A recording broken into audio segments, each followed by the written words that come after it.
Let's walk through the rental income tax calculator. If you're a landlord in Portugal, it estimates the IRS you pay on your rents under Category F. By applying your contract's rate to the net income, the rents you receive minus the expenses you can deduct. First, the monthly rent you receive. The calculator multiplies it by 12 to get your gross annual rent.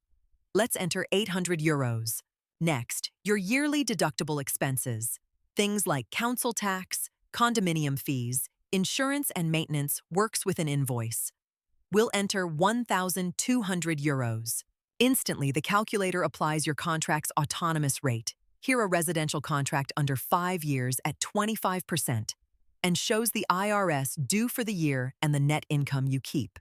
The breakdown below shows each step: your gross annual rent, the deductible expenses, the taxable income, the IRS at your rate, and your effective rate. Pick a different contract type and the rate changes, from 28% for non-residential down to 5% for the longest housing contracts. That's it. Change any field and the result updates live. Try it yourself at Calculadora Capital.